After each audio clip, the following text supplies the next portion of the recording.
Greetings once again from London. I'm here outside the House, Westminster. It's a Big Ben behind me at the scenes where the protest is coming to a conclusion here in London on the day where already the media have been essentially all but demanding a lockdown. We've seen this relentless booster campaign pushed upon the people. People doing so under the understanding that that's going to enable them to carry on with their lives and go about Christmas as planned. But it seems today that the Cobra meeting is going to lead to an inevitable lockdown. So whether this will come ahead of Christmas or not, the predictions were made. Two things were predicted prior to this march here. One, that there would be an announcement either today or tomorrow or as late as Monday about the fate of Christmas. It seems that Christmas may or may not go ahead, but it's almost certain that the UK will go into lockdown on the 27th of December, right after Christmas. We have to really ask ourselves why this is happening. We've seen this hysteria over this new variant. In the past, the government has talked about data, not dates. It's talked about creating an irreversible pathway out of lockdown. Yet here we are, 2 years on, facing another lockdown once again, which is just absolutely absurd. The earlier data shows that this particular strain of the virus, from the hospitalisation and deaths, it hasn't had any impact on the negative impact on the data. Yes, we're seeing cases, but actually we're also seeing millions of tests being done. You're going to find every fragment of virus that's in existence if you keep doing this, but it doesn't necessarily mean that people are infectious or infected or even sick. It doesn't mean that people are going to be hospitalised. It doesn't mean people are going to die. This time of year, we know, if you look at the data in the United Kingdom, between 1,000 and 1,500 people die a day from all causes over winter. People die at this time of year. It's a sad state of affairs. It's a sad fact of life. We've lost our ability to come to terms with mortality, it seems. I'm not saying that we act irresponsibly and put people at risk, but we've got a situation here whereby, by all intents and purposes, many of the symptoms of the latest variant have been described like a common cold. We've dealt with severe flu, we've dealt with colds for many years. As this virus starts to evolve, even if it is more transmissible, more people get sick. We live in a world now where the idea that people could get sick is frowned upon. Now, none of us like getting unwell, but if I have to get a cold over Christmas in order to live my life, I'll take the cold so that I can live my life.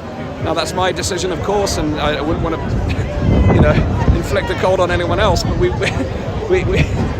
this is how we live. But now we've got this situation where once again we're going to be heading into lockdown. The devastating effect of lockdown, of course, is impacts on children's education, the economy, the healthcare system. The collateral damage is harsh. It's severe. And it's enduring, and it's going to outlast the duration of the pandemic. So here we are again, two years on. People must start thinking to themselves, how long is this going to go on for? Because quite frankly, at this time, people have been double jabbed, triple jabbed. They're doing their bit according to the government at least, and they're still being told that they're going to go into a lockdown. If you've got the majority of the country are double jabbed, you're basically saying if we go into lockdowns, the vaccines don't work. I mean, what other explanation can there be? If we're going to go into lockdown, you're basically saying the vaccines don't work. Because if they did, we wouldn't need a lockdown. I love you all! I love you! So we have to start asking tough questions. And we have to start putting pressure not only on governments, but their advisors. Because right now, it's the government advisors with their flawed modelling, their false projections of how many cases and how many people are going to be hospitals, how many people are going to die, which never come to life. Look at every single prediction. Mystic Meg gets the predictions more accurate than the sage modelers. We have to start holding these people to account. We can't live in this boy cried wolf scenario where the government and their advisors keep creating paranoia and hysteria. Our lived experience does not equate to what we're being told. Let me say that again. Let me ask you the question. Does your lived experience in your community, in your family, in your area match up with what the government is telling you? It doesn't. It can't. It may do for some. But we're living in a world right now where we've got this cultural safetyism, this pursuit of power, this pursuit of profit that is driving everything around us, and you have to just start to see it for what it is. Which is why there's thousands of people here today and still here right now, because we have to start saying no at scale. We have to. The businesses have to say no. Education has to say no. And the reality is, if we had sound public health information where people could actually assess the risks of the virus for themselves, they could self-select whether they take time out. Freedom. Cheers. Whether they take time out to shield themselves. In the presence of sound public health information, well, the reality is, in the presence of sound public health information, that would be a very small number of people. It's a very minority of society that's significantly at risk. Of course, there's always exceptions, and no one wants to be the exception.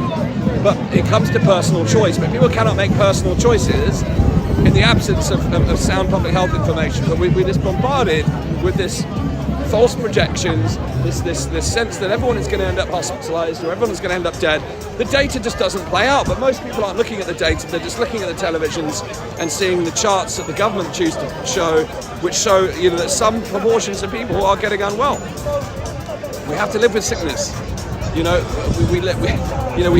to live with the reality that people get sick. We can't run away from it, but we've created this new paradigm where we're trying to prevent, in fact, we're not trying to prevent illness, are we? We're just trying to prevent COVID.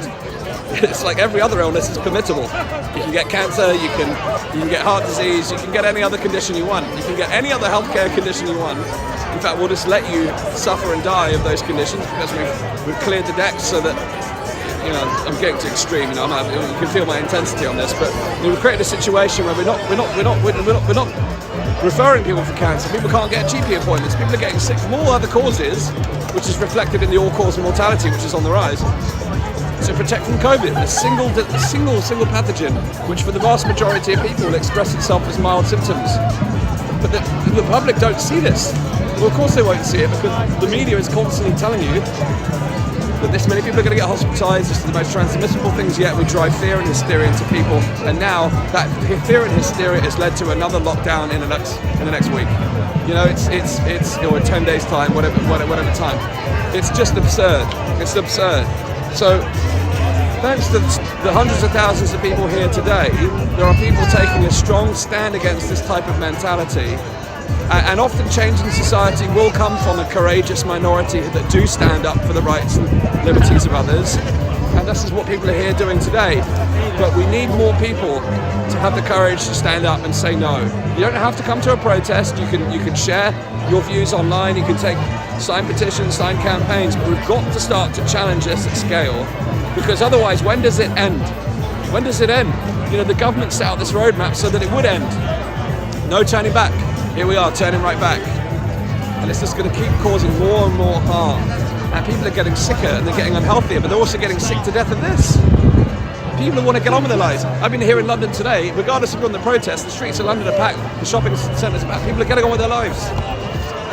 We cannot allow the government to take away the right to public life. We cannot allow the government to take away the right to family life. We've got to say no. And it's when enough of us say no, that's when we start to turn the corner. And it is time that we turn the corner. It's time that we move forward. And we do so responsibly. We take care of those who are genuinely at risk. And we make sure that all the treatments that are being suppressed and all the different knowledge about how to improve their immune system is brought back to people's attention and knowledge so that people can take better care of their health. And we move forward. So here we are at the precipice of a lockdown, standing here at the corner, at the corner of Parliament Square, where across the news today, lockdowns are looming. It's time to say no. It's time to move forward. It's time to move on. To do so responsibly and collectively and in solidarity, of course. But it's down to us to say no. It's down to us to move forward. So thank you for tuning into my live broadcast here today. I'm delighted to be here in London. Delighted to be amongst so many like-minded people who are willing to stand up against this for the good of the rest of our society. But we all need to come together now. We need to look after those who are vulnerable, but we just need to keep moving forward now. and we've got to put the pressure on the politicians, and we've got to hold this stage group accountable, because there is a difference between the science and science. The science has become an ideological, it's a new paradigm which is grounded in all kinds of false realities, and we've got this old paradigm of science which is grounded in objectivity and reality. So it's time that we restore sense, it's time we restore sanity, and it's time that we move forward. So please, play your part in creating change. One of the simple ways you can do that is join our mailing list, and I say that not for self-promotion, although there is a little bit in there. But we're launching a new community soon, and we're going to be looking at the resistance and reimagination, the two parts of this which I think are most important. Resisting what's happening here so that we challenge the kind of symptoms of the problem through all these policies, but also to start to reimagine the world that we want to live in, start to think about the future we want to create, start thinking about the systems and structures of the future and how we can actually build a better world for the people on the planet. Because in the wake of all of this, we need to be ready to pick up the pieces and move forward with greater humanity, with a greater degree of compassion, and actually build a society where the social fabric is not eroded by central institutions and politicians. So please join our mailing list, danjgregory.com/pandemic, and we'll let you know about our forthcoming content. We've got 2 cracking interviews coming up on Monday and Tuesday next week, but we've got a brand new community platform launching soon to bring them together so that we can take action in different ways, but we can also start to consciously evolve from here forward and move into a better place. All right, peace and love for now. Thanks for tuning in. This may be my last video here from London, about to head back to Bristol. Thanks again for tuning in, and thank you for sharing.